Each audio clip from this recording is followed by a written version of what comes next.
You're tuning into Black and White Sports on YouTube. The no-holds-barred truth on sports. The main event starts now. All right, Black and White Sports supporters. Well, we're going to look at a couple of different things. I've got a very sad take from Jason Whitlock that we're going to look at because he believes that Caitlin Clark's WNBA career will not last very long. And it won't be before the performance of her on a basketball court as much as it's going to be the fellow players in the league pushing her out of the league. And some of the vitriol, some of the hate that she's having to deal with, she's going to get fed up with, and she's going to get out of there. Now, one could certainly ask themselves, I mean, what would an overseas league pay for Caitlin Clark? We know the salary itself would be much bigger. The difference, though, would be endorsements, right? Now, in certain places, if she went to play ball, some of those other countries would pay her a lot for endorsements too. But would they pay her what she's probably making now? That I do not know. All right? In fact, she's probably got overseas endorsements right now, and we don't even know it. Most of these athletes do. You know, a lot of athletes have got overseas endorsements in Japan, China, all these places, and we don't even know that they got them, you know, and their faces everywhere. Even lesser athletes that are, you know, much less substantial on the brand rating than a Caitlin Clark. And first, we're going to start with the ratings because we have a ratings update, and we got two different networks that Caitlin Clark just broke their WNBA television ratings for that network. Now, both of these networks, especially the NBA TV, look, I wanted to watch her game on NBA TV, and I did not realize Hulu Live doesn't even have it. So I'm not able to watch that game, and I missed the game. So let's flip over here. We'll check this out. We got the ratings. Ion Network. You may be like, Ion Network, where the hell is that? Well, it's on broadcast free antenna. But a lot of people don't even know what Ion is. They've never even heard of it. It's not one of the major three-letter networks, CBS, ABC, NBC, Fox. But it's on your free antenna. Well, whatever Ion Network is, Caitlin Clark's rating for that game destroyed their all-time rating they ever had. By the way, we can compare it to two other games on their network. And if you think Caitlin Clark's not the needle mover, you're out of your mind. You're out of your mind. So, here we go. WNBA hit viewership highs on three different networks over the weekend, not solely because of Caitlin Clark. Even Sports Media Watch can't not take a shot at Clark. It's getting pathetic. If not the seven-figure audience that marked her first week in the league, Clark provided a noticeable boost to the WNBA's lower-profile broadcast partners over the weekend. Friday's Fever Sparks WNBA regular season game averaged a .46. Guys, that's big. And 724,000 viewers on Ion, marking easily the largest WNBA audience on the Scripps' own Netlet, which began carrying games last season. Here's the other two games that were on there. Neither hit 300,000. So the Mystics and the Sun, what, Diana Taurasi's not drawing any ratings? Oh, say it ain't so. 290,000. The Storm and the Lynx, 266,000. She also pulverized NWSL Soccer, 219,000. So she did roughly 2.3 times the amount of viewers as two other WNBA games on the same network. I mean, I don't know how else to say it. She's dominant. Her last ESPN/ABC game got 1.34 million. That's going to be right up there as the most watched games in the last 22 years in the WNBA. and NBA TV, which I wanted to watch this game. Hulu doesn't have it, like I just said. Fever Aces. That was a huge game. 333,000 viewers on NBA TV, and you might be like, well, that's not much. Yeah, it's not available in any, I don't even have it. There's a lot of either streaming systems or cable systems that it's not on their standard packages. The most watched WNBA game ever on the network. 333,000 was their most watched game ever since 2010. Guys, that's 14 years ago. So, as you could expect, right there, she destroyed the ratings, set all-time ratings for the WNBA on NBA TV and on ION Network. Her ratings are going to, they're going to die a little bit, I think.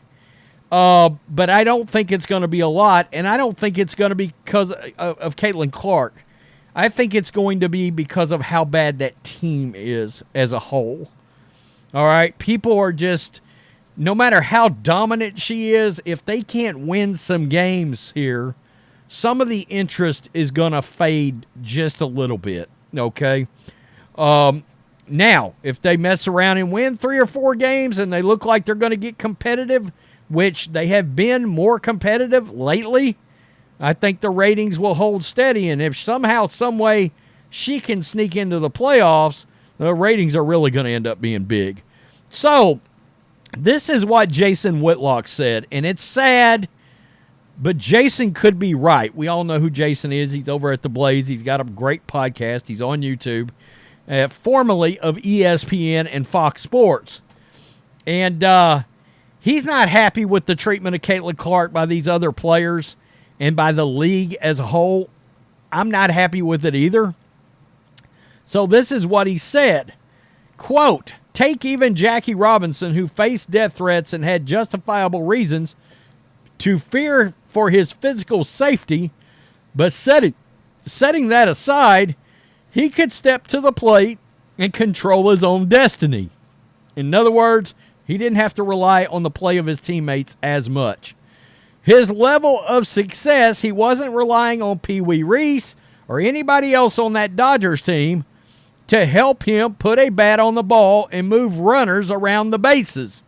That's where this basketball thing complicates everything, because if the 4 other women on the court don't cooperate with you or don't play a proper style, it can hurt your individual success.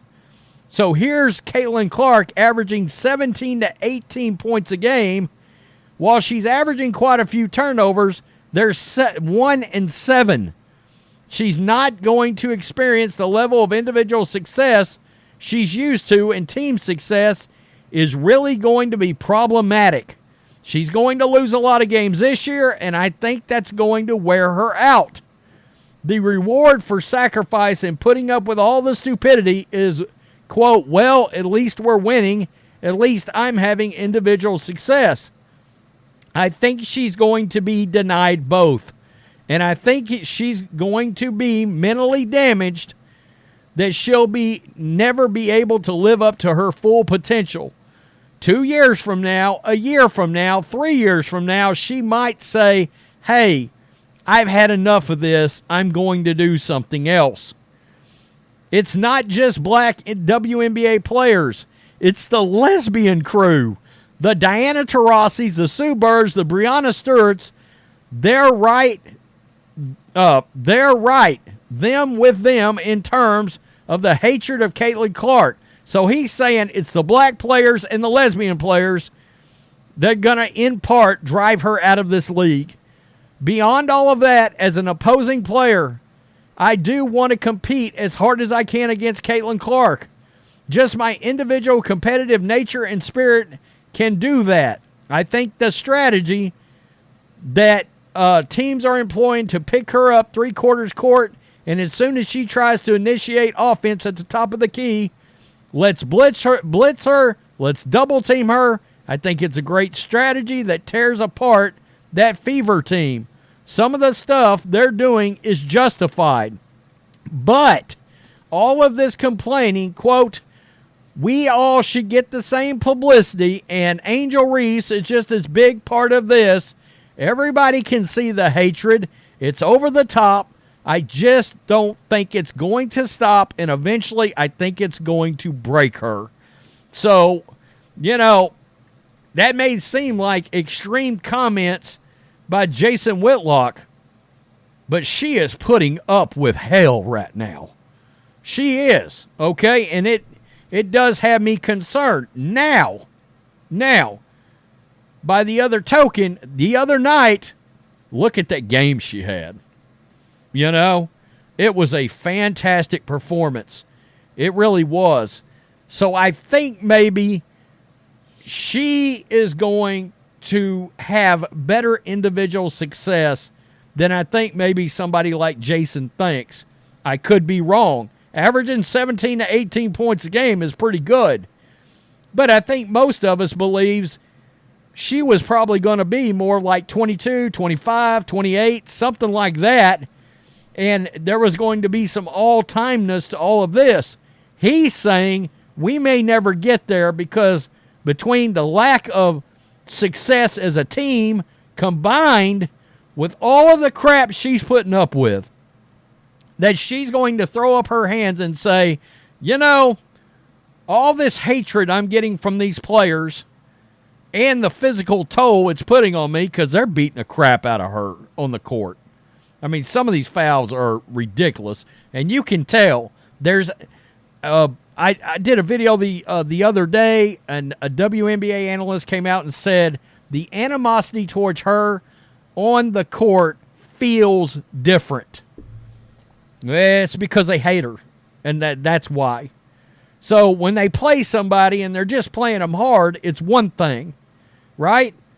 They're playing her hard because they can't stand what she is doing for this league, and they are jealous, very jealous. We're seeing it. I did a video earlier. It was all over Asia Wilson's face. She hates Caitlin Clark. Becky Hammon, she can't stand her, and it's sad. It really is. It doesn't make sense. They hate this girl because she's white and she's straight. That is all there is to it, combined with the fact that she is a great basketball player. And so many eyeballs have tuned in that the jealousy is just nuts. It's crazy. Somebody said the other day, I've never seen women want to tear down other women so bad in their life. Now, here we are. We're witnessing it firsthand. It's interesting. It's going to be interesting.